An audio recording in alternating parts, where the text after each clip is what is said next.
ಎಲ್ಲಾ ಹಾನಿಯಿಂದ ಕೂದಲನ್ನು ರಕ್ಷಿಸುತ್ತೆ. ಬರೀ Amrit noni reach root premium hair oil. ಹುಬ್ಬಳ್ಳಿಯಲ್ಲಿ ಅಂಜಲಿ ಅಂಬಿಗರ ಹತ್ಯೆ ಪ್ರಕರಣಕ್ಕೆ ಸಂಬಂಧಪಟ್ಟಂತೆ ಕಿಮ್ಸ್ ಆಸ್ಪತ್ರೆಯಿಂದ ಡಿಸ್ಚಾರ್ಜ್ ಆಗಿರುವಂತಹ ಹಂತಕ ಗಿರೀಶ್ ಡಿಸ್ಚಾರ್ಜ್ ಆಗಿದ್ದಾನೆ. ಇನ್ನು ವಿಚಾರಣೆಯನ್ನ ಹೆದರಿಸಬೇಕಾಗುತ್ತೆ. ಕಿಮ್ಸ್ ಆಸ್ಪತ್ರೆಯಿಂದ ಆತ ಡಿಸ್ಚಾರ್ಜ್ ಆಗಿದ್ದಾನೆ. ಇಂದು ಹಂತಕ ಗಿರೀಶ್ನನ್ನ ಕಸ್ಟಡಿಗೆ ಪಡಿತಾರೆ ಸಿಐಡಿ ಅಧಿಕಾರಿಗಳು. ಗಿರೀಶ್ನನ್ನ ಇವತ್ತು ಕಸ್ಟಡಿಗೆ ಪಡೆದುಕೊಳ್ಳುವಂತಹ ಚಾನ್ಸಸ್ ಇದೆ.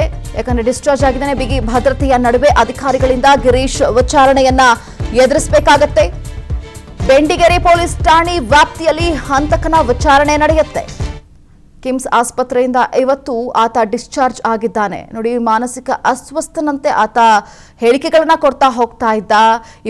ನಾವಿಬ್ರು ಪ್ರೀತಿಸ್ತಾ ಇದ್ವಿ, ಹಾಗಾಗಿ ಅದಕ್ಕೆ ಒಪ್ಪಿಗೆ ಇರಲಿಲ್ಲ. ಆಕೆ ವಿರೋಧವನ್ನು ವ್ಯಕ್ತಪಡಿಸಲು, ಜೊತೆಗೆ ಫೋನನ್ನು ಸ್ವಿಚ್ ಆಫ್ ಮಾಡ್ಕೊಂಡಿದ್ಲು. ಹಾಗಾಗಿ ನಾನು ಆಕೆಯನ್ನ ಹತ್ಯೆ ಮಾಡಿದೆ ಅಂತ ಪ್ರಾಥಮಿಕ ಹೇಳಿಕೆಯನ್ನ ಕೊಟ್ಟಿದ್ದ.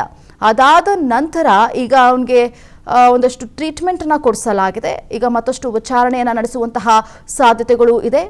ಬೆಂಡಿಗೆರೆ ಪೊಲೀಸ್ ಠಾಣಾ ವ್ಯಾಪ್ತಿಯಲ್ಲಿ ಈ ವಿಚಾರಣೆಯನ್ನ ಎದುರಿಸಬೇಕಾಗುತ್ತೆ. ಮೈಸೂರಿಗೆ ಕರೆದಾಗ ಬರಲ್ಲ ಅಂದಿದ್ದಕ್ಕೆ ಅಂಜಲಿಯ ಕೊಲೆ ಆಗಿದೆ ಅನ್ನುವಂತಹ ಹೇಳಿಕೆಯನ್ನ ಕೂಡ ಆತ ಕೊಟ್ಟಿದ್ದಾನೆ. ವಿಚಾರಣೆ ವೇಳೆ ಸಿಐಡಿ ಮುಂದೆ ಹಂತಕ ಗಿರೀಶ್ ಕೊಟ್ಟಿರುವಂತಹ ಹೇಳಿಕೆ ಇದು. ಫೋನ್ ನಂಬರ್ ಬ್ಲಾಕ್ ಅನ್ನ ಮಾಡಿದ್ಲು ಆಕೆ, ಮಾತನಾಡಲು ಸಿದ್ಧಲಿರಲಿಲ್ಲ ಅಂತ ಹೇಳಿದ್ದಾನೆ. ನಾವಿಬ್ರು ಇಷ್ಟಪಡ್ತಿದ್ವಿ ಅಂತ ಹೇಳ್ತಾನೆ. ಜೊತೆಗೆ ಬ್ಲಾಕ್ ಮಾಡಿದ್ರು ಅಂತ ಹೇಳ್ತಾ ಇದ್ದಾನೆ.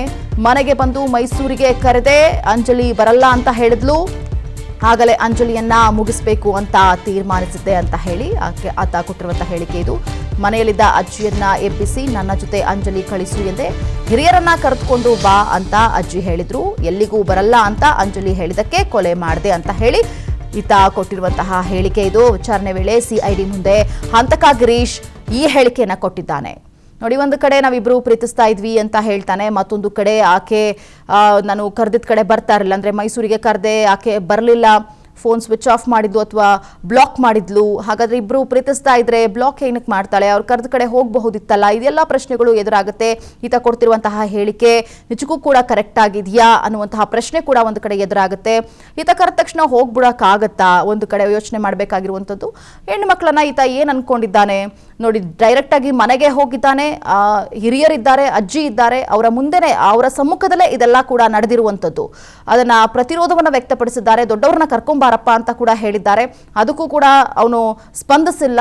ಇವತ್ತಾಕಿನ ಮುಗಿಸ್ಲೇಬೇಕು ಅಂತ ಹೇಳಿ ಈ ರೀತಿಯಾದಂತಹ ನಿರ್ಧಾರಕ್ಕೆ ಬಂದಿದ್ದಾನೆ. ಪಾಪ ಅಮಾಯಕ ಹೆಣ್ಣು ಮಗಳು ಈ ರೀತಿಯಾಗಿ ಇಂತಹ ಕ್ರೂರ ಮನಸ್ಥಿತಿ ಇರುವಂತಹ ವ್ಯಕ್ತಿಗೆ ಬಲಿಯಾದ ಹೋದ್ಲಲ್ಲ ಅನ್ನುವಂತಹ ನೋವು ಒಂದು ಕಡೆ. ಹುಬ್ಬಳ್ಳಿಯಲ್ಲಿ ಅಂಜಲಿ ಅಂಬಿಗರ ಹತ್ಯೆ ಪ್ರಕರಣಕ್ಕೆ ಸಂಬಂಧಪಟ್ಟಂತೆ ಕಿಮ್ಸ್ ಆಸ್ಪತ್ರೆಯಿಂದ ಡಿಸ್ಚಾರ್ಜ್ ಆಗಿರುವಂತಹ ಹಂತಕ ಗಿರೀಶ್ ಡಿಸ್ಚಾರ್ಜ್ ಆಗಿದ್ದಾನೆ. ಇನ್ನು ವಿಚಾರಣೆಯನ್ನ ಹೆದರಿಸಬೇಕಾಗುತ್ತೆ. ಕಿಮ್ಸ್ ಆಸ್ಪತ್ರೆಯಿಂದ ಆತ ಡಿಸ್ಚಾರ್ಜ್ ಆಗಿದ್ದಾನೆ. ಇಂದು ಹಂತಕ ಗಿರೀಶ್ನನ್ನ ಕಸ್ಟಡಿಗೆ ಪಡಿತಾರೆ ಸಿಐಡಿ ಅಧಿಕಾರಿಗಳು. ಗಿರೀಶ್ನನ್ನ ಇವತ್ತು ಕಸ್ಟಡಿಗೆ ಪಡೆದುಕೊಳ್ಳುವಂತಹ ಚಾನ್ಸಸ್ ಇದೆ. ಯಾಕಂದ್ರೆ ಡಿಸ್ಚಾರ್ಜ್ ಆಗಿದ್ದಾನೆ. ಬಿಗಿ ಭದ್ರತೆಯ ನಡುವೆ ಅಧಿಕಾರಿಗಳಿಂದ ಗಿರೀಶ್ ವಿಚಾರಣೆಯನ್ನ ಎದುರಿಸಬೇಕಾಗತ್ತೆ. ಬೆಂಡಿಗೆರೆ ಪೊಲೀಸ್ ಠಾಣೆ ವ್ಯಾಪ್ತಿಯಲ್ಲಿ ಹಂತಕನ ವಿಚಾರಣೆ ನಡೆಯುತ್ತೆ. ಕಿಮ್ಸ್ ಆಸ್ಪತ್ರೆಯಿಂದ ಇವತ್ತು ಆತ ಡಿಸ್ಚಾರ್ಜ್ ಆಗಿದ್ದಾನೆ. ನೋಡಿ, ಮಾನಸಿಕ ಅಸ್ವಸ್ಥನಂತೆ ಆತ ಹೇಳಿಕೆಗಳನ್ನ ಕೊಡ್ತಾ ಹೋಗ್ತಾ ಇದ್ದ. ನಾವಿಬ್ರು ಪ್ರೀತಿಸ್ತಾ ಇದ್ವಿ, ಹಾಗಾಗಿ ಅದಕ್ಕೆ ಒಪ್ಪಿಗೆ ಇರಲಿಲ್ಲ. ಆಕೆ ವಿರೋಧವನ್ನು ವ್ಯಕ್ತಪಡಿಸಲು, ಜೊತೆಗೆ ಫೋನನ್ನು ಸ್ವಿಚ್ ಆಫ್ ಮಾಡ್ಕೊಂಡಿದ್ಲು. ಹಾಗಾಗಿ ನಾನು ಆಕೆಯನ್ನ ಹತ್ಯೆ ಮಾಡಿದೆ ಅಂತ ಪ್ರಾಥಮಿಕ ಹೇಳಿಕೆಯನ್ನ ಕೊಟ್ಟಿದ್ದ. ಅದಾದ ನಂತರ ಈಗ ಅವನಿಗೆ ಒಂದಷ್ಟು ಟ್ರೀಟ್ಮೆಂಟನ್ನು ಕೊಡಿಸಲಾಗಿದೆ. ಈಗ ಮತ್ತಷ್ಟು ವಿಚಾರಣೆಯನ್ನು ನಡೆಸುವಂತಹ ಸಾಧ್ಯತೆಗಳು ಇದೆ. ಬೆಂಡಿಗೆರೆ ಪೊಲೀಸ್ ಠಾಣಾ ವ್ಯಾಪ್ತಿಯಲ್ಲಿ ಈ ವಿಚಾರಣೆಯನ್ನ ಎದುರಿಸಬೇಕಾಗುತ್ತೆ. ಮೈಸೂರಿಗೆ ಕರೆದಾಗ ಬರಲ್ಲ ಅಂದಿದ್ದಕ್ಕೆ ಅಂಜಲಿಯ ಕೊಲೆ ಆಗಿದೆ ಅನ್ನುವಂತಹ ಹೇಳಿಕೆಯನ್ನ ಕೂಡ ಆತ ಕೊಟ್ಟಿದ್ದಾನೆ. ವಿಚಾರಣೆ ವೇಳೆ ಸಿಐಡಿ ಮುಂದೆ ಹಂತಕ ಗಿರೀಶ್ ಕೊಟ್ಟಿರುವಂತಹ ಹೇಳಿಕೆ ಇದು. ಫೋನ್ ನಂಬರ್ ಬ್ಲಾಕ್ ಅನ್ನ ಮಾಡಿದ್ಲು ಆಕೆ, ಮಾತನಾಡಲು ಸಿದ್ಧಲಿರಲಿಲ್ಲ ಅಂತ ಹೇಳಿದ್ದಾನೆ. ನಾವಿಬ್ರು ಇಷ್ಟಪಡ್ತಿದ್ವಿ ಅಂತ ಹೇಳ್ತಾನೆ. ಜೊತೆಗೆ ಬ್ಲಾಕ್ ಮಾಡಿದ್ರು ಅಂತ ಹೇಳ್ತಾ ಇದ್ದಾನೆ. ಮನೆಗೆ ಬಂದು ಮೈಸೂರಿಗೆ ಕರೆದೆ, ಅಂಜಲಿ ಬರಲ್ಲ ಅಂತ ಹೇಳಿದ್ಲು. ಆಗಲೇ ಅಂಜಲಿಯನ್ನ ಮುಗಿಸ್ಬೇಕು ಅಂತ ತೀರ್ಮಾನಿಸಿದ್ದೆ ಅಂತ ಹೇಳಿ ಆತ ಕೊಟ್ಟಿರುವಂತಹ ಹೇಳಿಕೆ ಇದು. ಮನೆಯಲ್ಲಿದ್ದ ಅಜ್ಜಿಯನ್ನ ಎಬ್ಬಿಸಿ ನನ್ನ ಜೊತೆ ಅಂಜಲಿ ಕಳಿಸು ಎಂದೇ ಹಿರಿಯರನ್ನ ಕರೆದುಕೊಂಡು ಬಾ ಅಂತ ಅಜ್ಜಿ ಹೇಳಿದ್ರು. ಎಲ್ಲಿಗೂ ಬರಲ್ಲ ಅಂತ ಅಂಜಲಿ ಹೇಳಿದಕ್ಕೆ ಕೊಲೆ ಮಾಡಿದೆ ಅಂತ ಹೇಳಿ ಈತ ಕೊಟ್ಟಿರುವಂತಹ ಹೇಳಿಕೆ ಇದು. ವಿಚಾರಣೆ ವೇಳೆ ಸಿಐಡಿ ಮುಂದೆ ಹಂತಕ ಗಿರೀಶ್ ಈ ಹೇಳಿಕೆಯನ್ನ ಕೊಟ್ಟಿದ್ದಾನೆ. ನನ್ನ ಜೀವನದಲ್ಲಿ ನಾನು ಮಾತ್ರವಲ್ಲ, ನನ್ನ ಕೂದಲು ಕೂಡ ಆಗಿರ್ಬೇಕು ಸ್ಟ್ರಾಂಗ್ ಅಂಡ್ ಸ್ಟೈಲಿಶ್. ಬರೀ Amrit noni reach root premium hair oil ನೊಂದಿಗೆ. Reach root premium hair oil. ನೋಡಿ, ಒಂದು ಕಡೆ ನಾವಿಬ್ರು ಪ್ರೀತಿಸ್ತಾ ಇದ್ವಿ ಅಂತ ಹೇಳ್ತಾನೆ, ಮತ್ತೊಂದು ಕಡೆ ಆಕೆ ನಾನು ಕರೆದಿದ್ದ ಕಡೆ ಬರ್ತಾ ಇರಲಿಲ್ಲ, ಅಂದ್ರೆ ಮೈಸೂರಿಗೆ ಕರೆದೆ, ಆಕೆ ಬರಲಿಲ್ಲ, ಫೋನ್ ಸ್ವಿಚ್ ಆಫ್ ಮಾಡಿದ್ಲು ಅಥವಾ ಬ್ಲಾಕ್ ಮಾಡಿದ್ಲು. ಹಾಗಾದ್ರೆ ಇಬ್ರು ಪ್ರೀತಿಸ್ತಾ ಇದ್ರೆ ಬ್ಲಾಕ್ ಏನಕ್ಕೆ ಮಾಡ್ತಾಳೆ? ಅವ್ರು ಕರೆದ ಕಡೆ ಹೋಗಬಹುದಿತ್ತಲ್ಲ. ಇದೆಲ್ಲ ಪ್ರಶ್ನೆಗಳು ಎದುರಾಗುತ್ತೆ. ಈತ ಕೊಡ್ತಿರುವಂತಹ ಹೇಳಿಕೆ ನಿಜಕ್ಕೂ ಕೂಡ ಕರೆಕ್ಟ್ ಆಗಿದೆಯಾ ಅನ್ನುವಂತಹ ಪ್ರಶ್ನೆ ಕೂಡ ಒಂದು ಕಡೆ ಎದುರಾಗುತ್ತೆ. ಈತ ಕರೆದ ತಕ್ಷಣ ಹೋಗ್ಬಿಡಕ್ಕಾಗತ್ತಾ? ಒಂದು ಕಡೆ ಯೋಚನೆ ಮಾಡಬೇಕಾಗಿರುವಂಥದ್ದು.